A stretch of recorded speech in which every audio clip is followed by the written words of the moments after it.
next presenter before lunch, not always an easy spot, so I put him here because he's great. Douglas Davidson from Burton. And so whoever was here last year, Douglas was part of the panels last year and really a presence. And I really wanted to give him a space to talk about what he wanted to talk about. And I'm going to let him introduce it because he can say it better than I can, but I'm really excited because he's talking about something that we all as designers and creatives have to deal with constantly, every season, multiple seasons, every day, and it's super challenging, and I'm really excited to hear what he has to say, so welcome.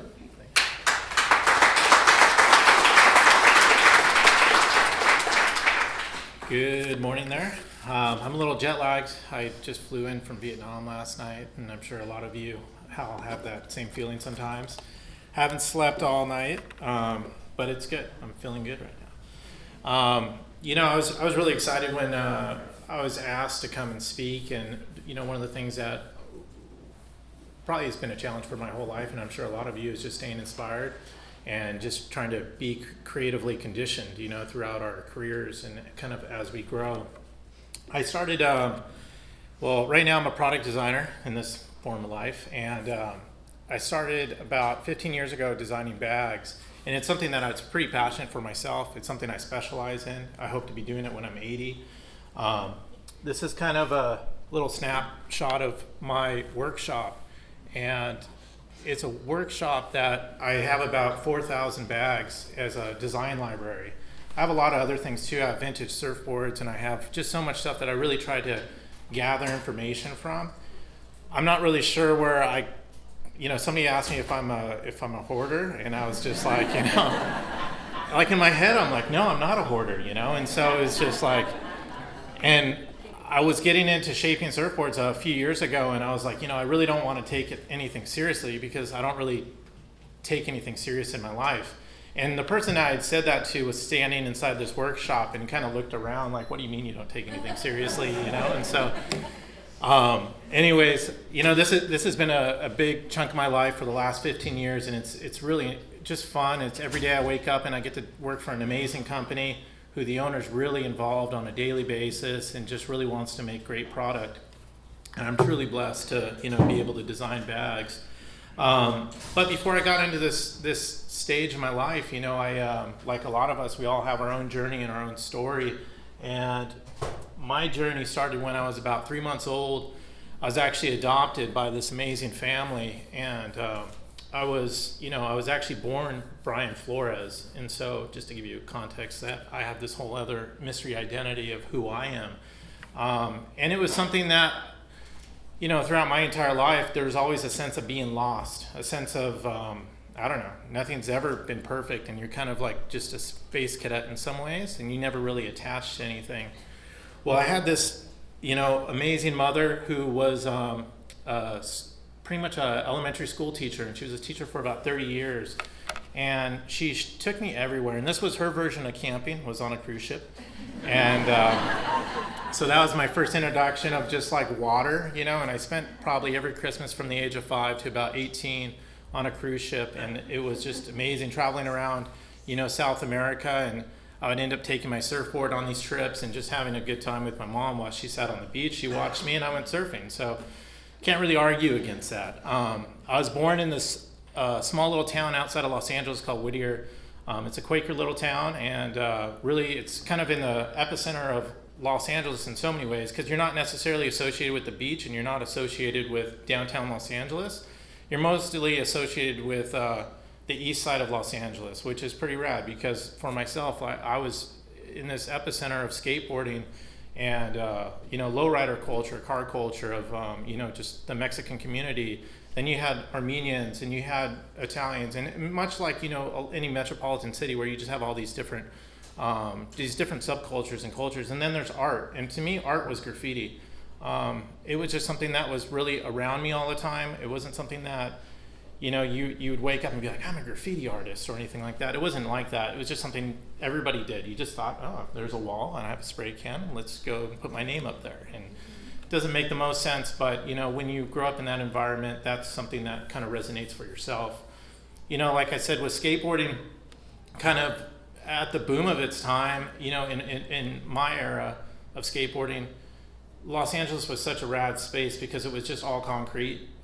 We didn't really grow up, around half pipes or pools or anything like that. So, but what the skateboard allowed me to do is travel, and it allowed me to kind of cruise around town. My mom was really flexible. She said, "Hey, be home by the time sun comes down."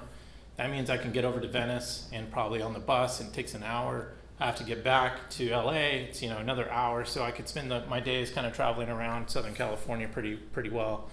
One of the things that came out of this was it was really something that was the start of my journey, and my journey of having this freedom of growing up and just being able to go anywhere I wanted for the most part. And one of the things that was funny was this was one of my first drawings. And it's hilarious because when I look at it, it's a lowrider, right? So I'm drawing, it's a Nissan, if I could remember right. And it was just they had the full ground kit effects and everything. And this is what I was surrounded around in my environment. And my environment was basically just gang life for a long time. And, sadly, during the 80s, it was probably one of the most violent places to be was in Los Angeles. On a weekend, I just remember seeing the news report about how many kids were killed on a Sunday night. And it was about 40 kids every weekend from gang violence.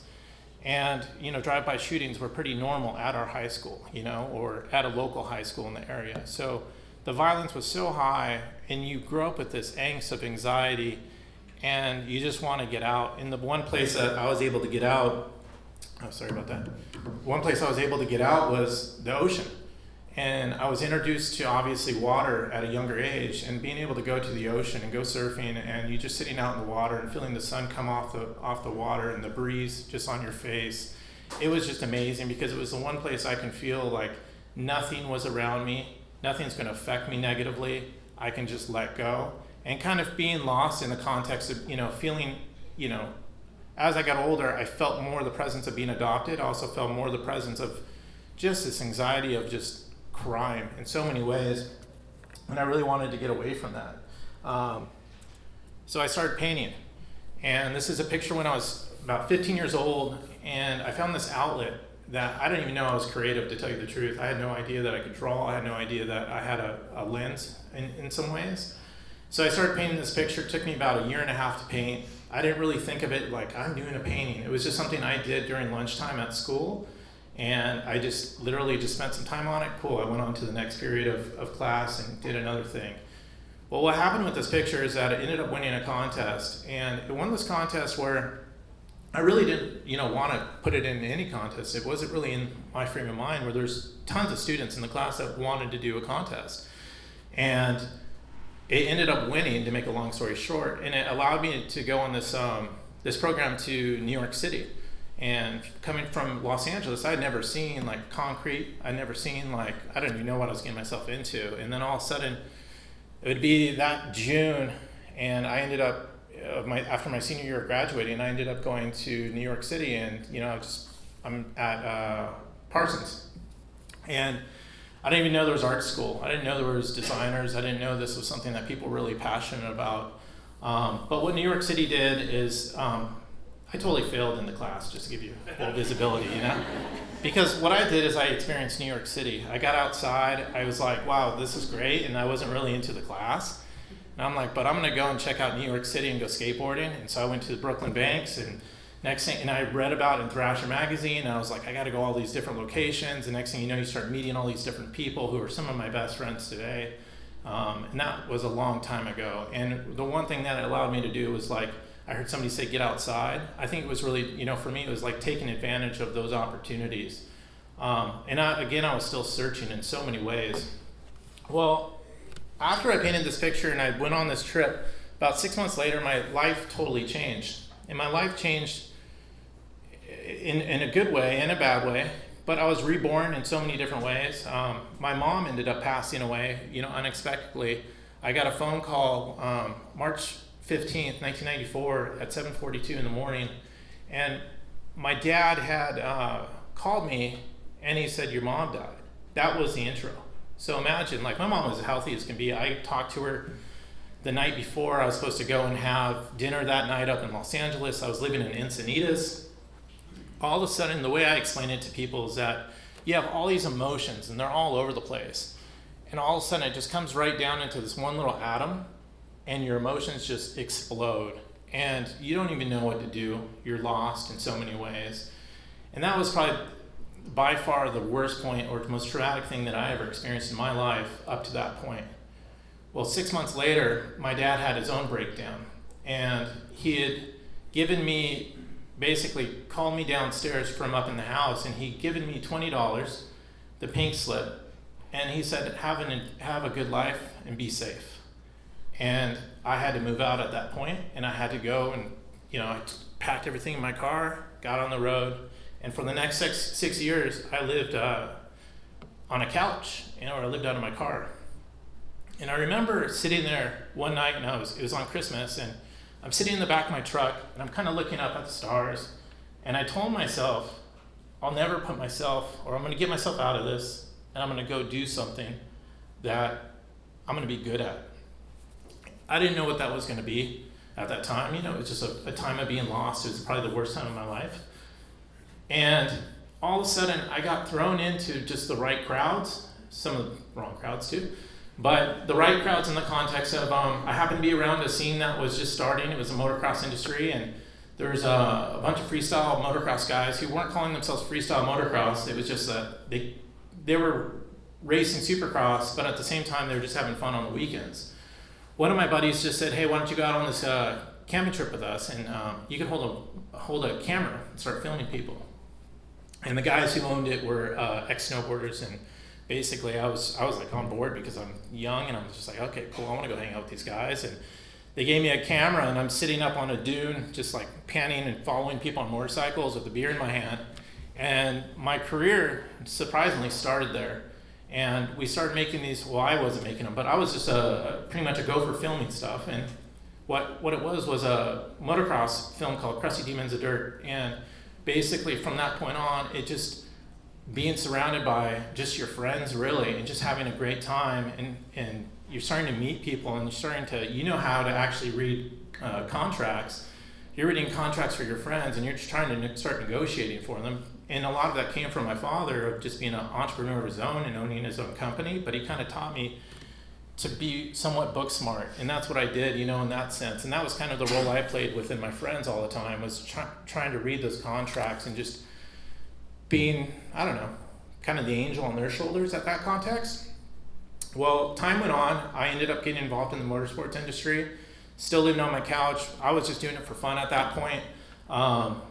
It was my couch. It was like $50, but it's, it was a good couch. And it toured around a couple of different places. But to kind of regain a little focus, is that what came out of that was, it gave me a breath of life again, because it was like I wasn't even good at this stuff. It was just that I happened to be a part of something, and it was something that I really wanted to kind of continue being a part of. Well, what happened is that from that motocross experience, it led into me getting a job eventually at Quicksilver, and I got my first job there, and I felt like, I made it in so many ways. And I remember getting my first apartment, and it's something I've never shared with anybody, but like up to that point when I got that job, I remember just getting that first paycheck, and I was able to go put down a deposit. But I hadn't told anybody I was working with that I was living out of my car. It was just something that people kind of, I hid pretty well, kind of embarrassed, at that time in my life. And so I was able to get my apartment, and I was just felt a sense of freedom for the first time. And I also felt that there was a level of fear that was gone.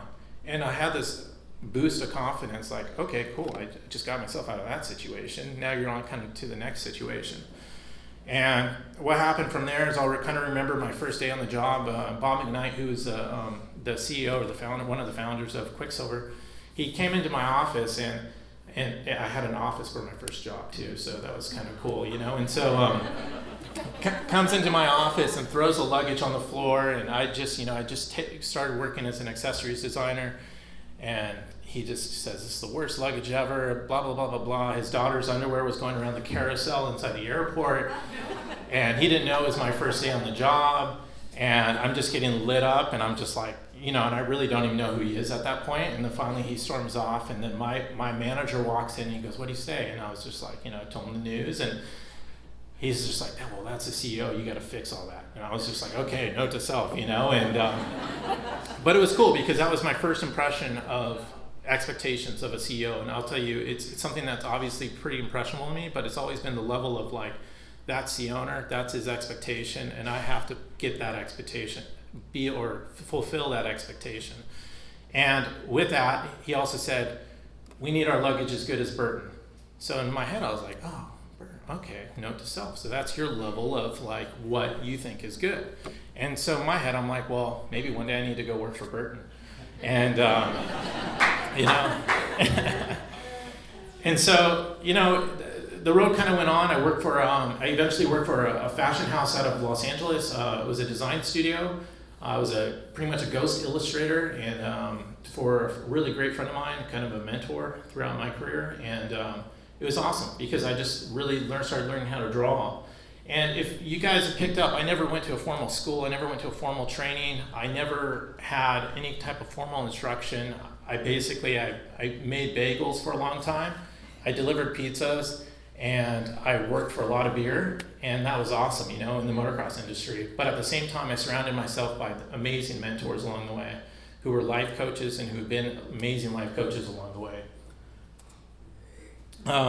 One thing, kind of jumped a little too quick on that. The whole point why I'm here and I'm up here is to really talk about inspiration and kind of what that means. And the one thing that I found with how I get inspired, and I heard somebody say it earlier today, is, focusing on yourself, being healthy. I've heard a few times actually throughout the day, and I've heard it in the last couple months, is being healthy. It was one thing that I focused on, and I kind of share this story about my personal life just because it's my own journey. It's my own, in some ways, expedition, in so many ways. I had the experience to work at the North Face for a couple years.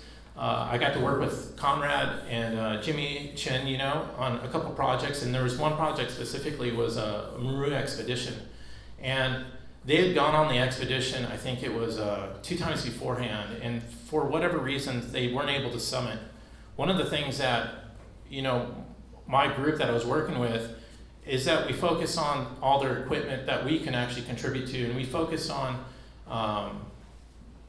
portal edges, camera bags, projects that would never even hit the market. But the group designed it, and they did an amazing job, and there was a whole outerwear component to it as well. But the goal was to reduce the payload something by 35%, and that was our goal, because some of it before they had tried, they got stuck in weather, they couldn't ration properly, or they were rationing properly, they just ran out of food. And they're, I think 500 feet from the top, and things just didn't work out on the expeditions before. But one of the things that we did as a group, a collective group, is just kind of build some product that wasn't ever going to hit the market, and we knew that, and we're going to spend a ton of energy. But I'd come from a background where you just did things like that. You just made things, and you didn't need it on a project list. You didn't need it on a line list. You didn't need to be a financial goal of some sort. But this was saving their lives, literally, And so that was like the first time. I mean, I grew up obviously working for surf companies and snowboard companies, and some of the products I've done in the past weren't saving people's lives. So I was like, holy shit, I'm on the line for saving somebody's life right now. I better get my ass together here. And so we started focusing obviously on portal edges and haul bags and things like that. And we were able to meet the goal, and they ended up summiting. And always, what that experience was an experience of collaboration in so many ways. And that was inspiring to myself. So it's like putting yourself in projects that you're not necessarily even going to do is part of inspiring. That might not even be part of the company. You might be, now, and it's like, cool, let's go make wetsuits for the surf industry. And it might not be culturally accepted, much as Patagonia wasn't culturally accepted at the beginning in that world, but they continued with it, and you obviously have to have a vision, and the vision came from the owner of that company. But at the same time, it's just like, try different things. And for myself, in my own journey, I've looked at my life as my own expedition. And I wake up every day and I just try to get through that day, and then I'm focusing on a project maybe a year down the road that has nothing to do with what's on my scope of my project. And it's just trying to think forward, because those projects will never fall on your lap. They won't ever, you know. And there's a couple faces I see in here that I think have experienced that, you know, in their own careers, and it's how they've made their own careers too as well. So, you know, that's just some insight I wanted to share with you guys. And thank you for your time.